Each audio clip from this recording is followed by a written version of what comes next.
NCERT chapter 3 class 6 आरंभिक नगर। आरंभिक नगरों में हड़प्पा की कहानी। लगभग 150 साल पहले जब पंजाब में पहली बार रेलवे लाइन बिछाई जा रही थी तो उस समय जुटे इंजीनियरों को अचानक हड़प्पा पुरस्कार मिला। इसे हड़प्पा पुरस्कार क्यों कहा जाता है? क्योंकि पाकिस्तान के पंजाब प्रांत में हड़प्पा नामक स्थान पर प्राप्त हुआ था सबसे पहले, इसलिए हड़प्पा पुरस्कार का। पहले तो लोगों को समझ में नहीं आया तो वो इन ईंटों को उठा ले गए और उनका इस्तेमाल करने लगे रेलवे लाइन बिछाने। बाद में इन्हें सब समझ में आया तो उसके बाद में इसे संरक्षित किया गया। ये हड़प्पा सभ्यता की इमारतों की खोज की तो इसकी कार्बन डेटिंग के बाद पता चला कि ये 2700 BC साल पुराना है। अब इन नगरों की विशेषता क्या थी? जैसे कि इस डायग्राम में बताया गया है कि जो नगर बने हुए थे वो पश्चिमी भाग में तो छोटा था लेकिन ऊंचाई पर बना था, जबकि ईस्ट भाग में पूर्वी भाग में बड़ा हिस्सा बना हुआ था लेकिन ये नीचा था। मतलब ये शासक लोग वेस्ट पार्ट में रहा करते थे और इन्हें नगर दुर्ग कहा गया। और निचला हिस्सा वेस्ट पार्ट में था, नहीं ईस्ट पार्ट में था, और ये बड़े नगर थे। और नगर 4 दीवारों से बनी बड़ी ईंटों से बनी दीवारों द्वारा ढके हुए हुआ करते थे। जैसे यहाँ पे देखो, ये नगर आधुनिक पाकिस्तान के पंजाब, सिंध प्रांत, भारत के गुजरात, राजस्थान, हरियाणा, पंजाब आदि प्रांतों में मिले। और इनकी अनोखी विशेषता थी कि इनमें काले बर्तन होते, नहीं लाल बर्तन होते थे। लाल बर्तन पर काली चित्रकारी की जाती थी। काले रंग के चित्र बने थे। पत्थर के बाट, मोहर, मनके, तांबे के उपकरण, पत्थर के लंबे ब्लेड आदि प्राप्त हुए यहाँ से। कुछ नगरों के नगर दुर्ग में कुछ खास इमारतें बनी थी, जैसे कि मोहनजोदड़ो में एक खास तालाब बना हुआ था। तालाब बना हुआ था जो कि विशेष रीति रिवाजों में ही काम आता था। मतलब माना जाता है कि वो कुछ धार्मिक कर्मकांड करते थे, उसमें काम आता था कुछ समय के लिए। इसे महान स्नानागार का एग्जाम्पल कहाँ से मिला है? मोहनजोदड़ो से। क्वेश्चन पूछा जाता है। और ये उपयोग के बाद में खाली, जैसे यहाँ लिखा गया है कि इसके बारे में लिखा गया कि यहाँ पे सीढ़ियाँ बनी हुई थी उतरने के लिए, पानी का रिसाव रोकने के लिए प्लास्टर का उपयोग किया गया था, चारकोल की परत चढ़ाई गई थी, और इसका एक बार उपयोग करने के बाद में उसे वापस खाली कर दिया था। ये विशिष्ट नागरिक विशेष अवसरों पर ही स्नान के लिए इस्तेमाल करता था। अब उसके बाद में कालीबंगा और लोथल में अग्निकांड के अवशेष मिले हैं। संभवतः यज्ञ किए जाते, जिससे पता चलता है कि यहाँ यज्ञ किए जाते थे। अब पूछ सकते हैं अग्निकांड के अवशेष कहाँ मिलते? कालीबंगा और लोथल में। भंडार गृह के अवशेष कहाँ मिलते? हड़प्पा, मोहनजोदड़ो, लोथल में, जहाँ पे बड़े बड़े भंडार गृह के अवशेष मिले हैं लाइनों से बने हुए से। तो इनमें क्या क्या भंडारण किया जाता था, खाद्य भंडारण किया जाता था। कहाँ मिले? हड़प्पा, मोहनजोदड़ो और लोथल में। ये देखो नगर का डायग्राम, महान स्नानागार ये से बना हुआ है, सीढ़ियाँ लगी हुई है। यहाँ पे नीचे ब्लास्ट स्तर कर रहा है, जिससे पानी का रिसाव नहीं। यहाँ पे नीचे से पानी निकालने की व्यवस्था भी। भवन, नाली और सड़कें, जैसे नगरों जैसे घर बनाए गए, नाले बनाए गए, उनके बारे में बताया। जैसे इन नगरों के घर, क्योंकि मोहनजोदड़ो हड़प्पा में ग्रिड व्यवस्था बनाई गई थी, मतलब ऐसे नालियों की ऐसी व्यवस्था थी, एक ऐसे रोड की ऐसी व्यवस्था है, नाली एकदम सही बनाई गई है, नाली बनाई गई है, उसके ऊपर ऐसे पार्ट लगा, मतलब ऐसे ऊपर से ब्लॉक किया गया है। तो उसको साफ करने के लिए फिर मेन होल भी बनाए गए थे, मतलब कुछ जगहों पे ऐसे खुले छोड़ दिए गए थे, तो उनको निकाल के फिर उनकी सफाई करते थे। ये सब लिखा गया है इसमें।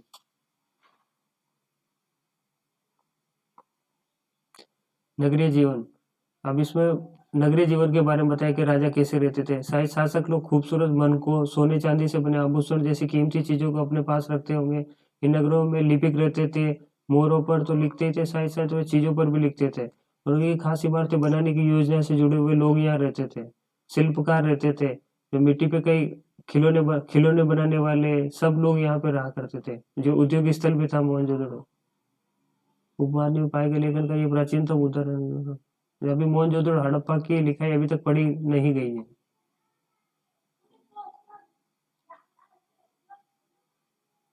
हड़प्पा के नगरों से प्राप्त कुछ चीजों के बारे में पुरातत्व जैसे ढूंढा, जैसे पत्थर, शंख, तांबे, कांसे, सोने और चांदी जैसी धातु से बनाए गए थे। तांबे और कांसे से औजार, हथियार, गहने और बर्तन बनाए जाते थे। सोने और चांदी से गहने और बर्तन बनाए जाते थे। जैसे यहाँ पे बाढ़ बताया गया है, जो कि चर्ट पत्थर से बनाया गया है। और कुछ जैसे कॉर्नेलियन पत्थरों से मालाएं आदि तराश के मालाएं आदि बनाई जाती थी। हड़प्पा सभ्यता के लोग पत्थर के मोहरे बनाते थे।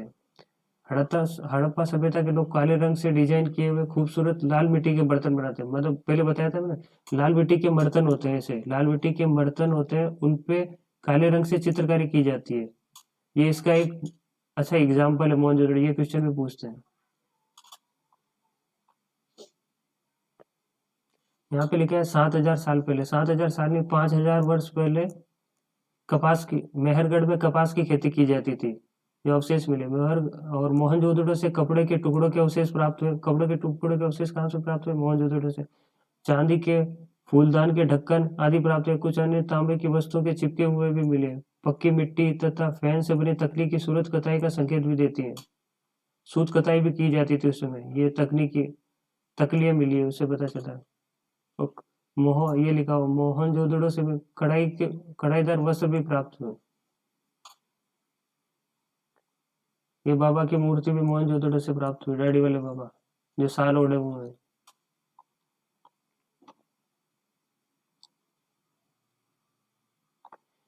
और ये पता चलता है कि इनमें से अधिकांश चीजों का निर्माण है किन्हीं विशेषज्ञ व्यक्तियों द्वारा किया गया। विशेषज्ञ वो होते हैं जो किसी खास चीज को बनाने के लिए प्रशिक्षण लेते हैं और किसी खास चीज में विशेषज्ञता प्राप्त करते हैं। जैसे पत्थर तराशना, मन के चमकाना, या फिर मोहरों पर पच्चीकारी करना, मतलब लिखना ऐसे। इसलिए वो मोहनजोदड़ो हड़प्पा से मिली वस्तु काफी आकर्षक दिखाई देती है। फैंस फैंस क्या होते हैं? पत्थर और शंख प्राकृतिक तौर पर, पत्थर और शंख तो प्राकृतिक तौर पर पाए जाते हैं, लेकिन फैंस प्राकृतिक तौर पर नहीं मिलता। ये कृत्रिम रूप से तैयार किया जाता है। कृत्रिम रूप से मतलब बालू और स्फटिक पत्थरों के चूर्ण को गोंद में मिलाकर उनसे वस्तु बनाई जाती है फैंस। उसके बाद उन पर वस्तुओं की चिकनी परत चढ़ाई जाती है।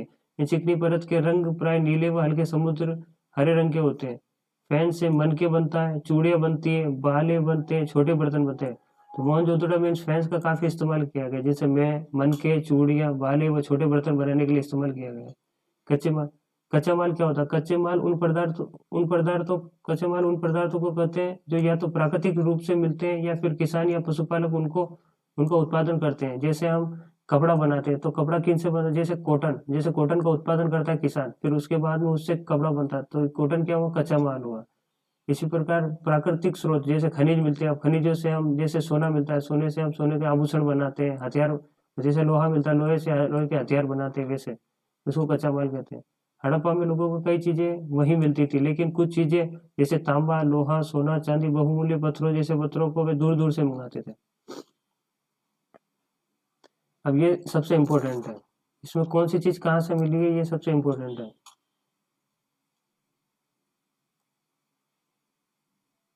जैसे इसमें कॉपर वो राजस्थान से और ओमान से मंगाते थे। और टिन टिन टिन का इस्तेमाल क्या करते हैं? कांसा बनाने के लिए। कॉपर में, तांबे में, हाँ, तांबे के साथ में टिन मिलाते हैं तो उससे कांसा बनता है। तो टिन वो ईरान और अफगानिस्तान से मंगाते थे। और सोना सोना कर्नाटक से मंगाते थे। और उसके बाद में बहुमूल्य पत्थर जैसे गुजरात, ईरान और अफगानिस्तान से किया जाता है। ये याद कर लेना। तांबा कहाँ से? राजस्थान और ओमान से। टिन ईरान और अफगानिस्तान से। सोना कर्नाटक से। और बहुमूल्य पत्थर गुजरात, ईरान और अफगानिस्तान से आयात किया जाता था। ये सबसे इम्पोर्टेंट है। अब नगरों में रहने के लिए भोजन कहाँ से आता था? भोजन लोग नगरों के अलावा गाँव में रहते थे। गाँव में अनाज उपजाते थे और जानवर पालते, जिसका किसान और चरवाही शहरों में रहने वाले शासकों, लेखकों, दस्तकारों को खाने के सामान देते थे। पौधों के अवशेष से पता चलता है कि हड़प्पा के लोग, अब ये भी इम्पोर्टेंट सब काफी इम्पोर्टेंट है, कि हड़प्पा के लोग अवशेष से प्राप्त हुआ गेहूं उपजाते थे, जौ उपजाते थे, दाल, गेहूं, जौ, दाल, मटर, धान, तिल और सरसों उपजाते थे। गेहूं, जौ, दाल, मटर, धान, तिल, सरसों उपजाते थे। जमीन की जुताई भी करते थे, लेकिन हल प्राप्त नहीं हुए, क्योंकि वो शायद लकड़ी के हल इस्तेमाल करते थे जो कि डिग्रेडेबल हो गए, मतलब समाप्त हो गए या डिग्रेडेशन हो गया उनका। तो लेकिन उनकी जगह हमें खिलौने के हल प्राप्त हुए जो सिंचाई के लिए उपयोग करते थे। वो कौन से? उस क्षेत्र में बारिश कम होती थी, इसलिए वे सिंचाई के कई तरीके अपनाते होंगे। जैसे पानी का संचय करते होंगे, जरूरत पड़ने पर उसे फसल की सिंचाई की जाती थी। हड़प्पा के लोग गाय, भैंस, भेड़ और बकरियां पालते थे। आसपास तालाब और चारागाह होते थे, लेकिन कुछ महीनों में मवेशियों के झुंडों को चारा पानी की तलाश में दूर दूर तक जाना पड़ा। मछलियां पकड़ते थे, हिरन जैसे जानवरों का शिकार करते थे। गुजरात में हड़प्पाकालीन नगर का सूक्ष्म है, ये इंपॉर्टेंट है काफी। धोलावीरा कच्छ के इलाके में खदीर बेत के किनारे धोलावीरा नगर बसा था। वहां साफ पानी मिलता था तथा जमीन उपजाऊ थी। यहाँ हड़प्पा सभ्यता के कई नगर, हड़प्पा के ज्यादातर नगर दो भागों में विभाजित हैं, जैसे ऐसे, ये ऊपर है ये नीचे है, जबकि धोलावीरा नगर तीन भागों में विभाजित था। धोला नगर को तीन भागों में विभाजित किया गया था। इसके हर हिस्से के चारों ओर पत्थर की ऊंची दीवार बनाई गई थी। इसके अंदर जाने के लिए बड़े बड़े प्रवेश द्वार थे। इन नगर में कुछ खुला मैदान भी था जहाँ सार्वजनिक कार्यक्रम आयोजित किए जाते हैं। यहाँ मिले कुछ अवशेषों में हड़प्पा लिपि में बड़े बड़े अक्षरों को पत्थरों में खुदा पाया गया। मतलब हड़प्पा लिपि बड़े बड़े पत्थरों पे खुदी पाई गई, जो कि दूसरी जगह नहीं मिला है, धोलावीरा में प्राप्त हुआ है।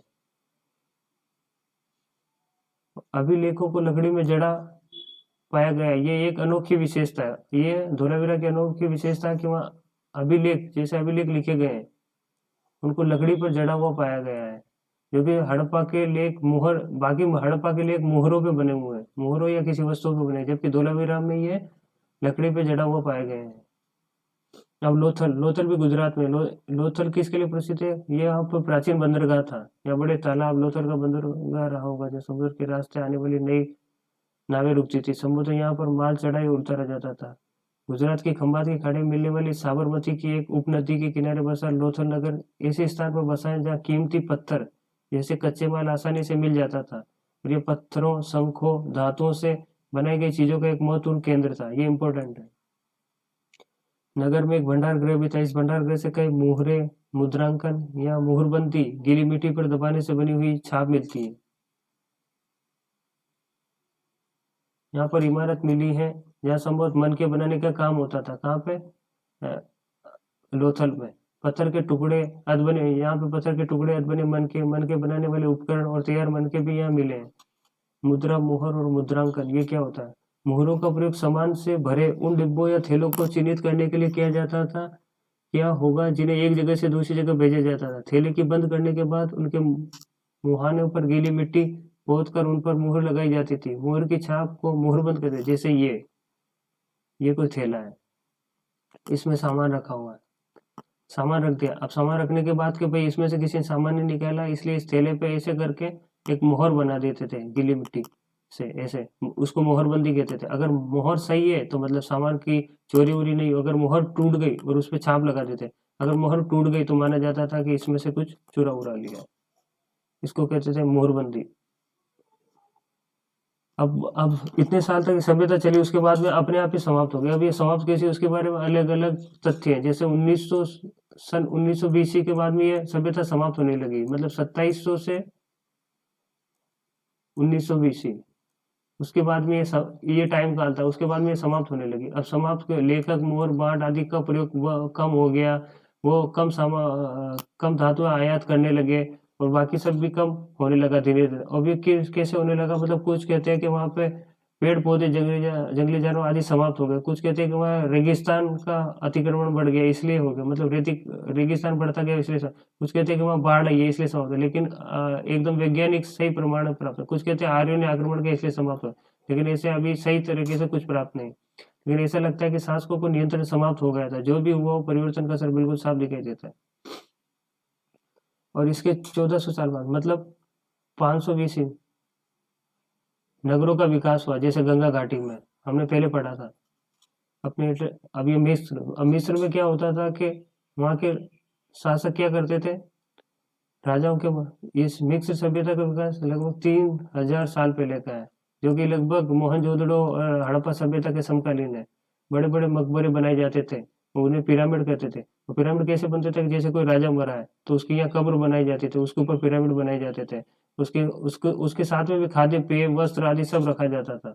अब वो है ना मम्मी, मम्मी बनाई जाती थी, उसको सुरक्षित रख के। इसमें खाद्यान्न, पेय, वस्त्र, गहने, बर्तन, वाद्य यंत्र, हथियार और जानवर शामिल थे। ये सब और कभी कभी सेवक और सेविकाओं को भी साथ में दफनाया जाता था। ये चैप्टर खत्म हो गया। अब कुछ इंपोर्टेंट, जैसे तांबा। अब तांबा कहाँ से मिला था? तांबा राजस्थान से और ओमान से। और सोना कहाँ से प्राप्त हुआ? कर्नाटक से। टिन कहाँ से प्राप्त हुआ? अफगानिस्तान और ईरान से। बहुमूल्य पत्थर गुजरात, अफगानिस्तान और ईरान से। और उसके बाद में जैसे मेहरगढ़ में कपास 5000 साल पहले प्राप्त हुआ। नगरों का आरंभ 2700 बीसी पहले। हड़प्पा के नगरों के अंत 1900 में। अन्य नगरों का विकास 500 साल पहले। तो ये सब मतलब एनसीईआरटी क्लासिक्स चैप्टर 3 कंप्लीट हो गया है।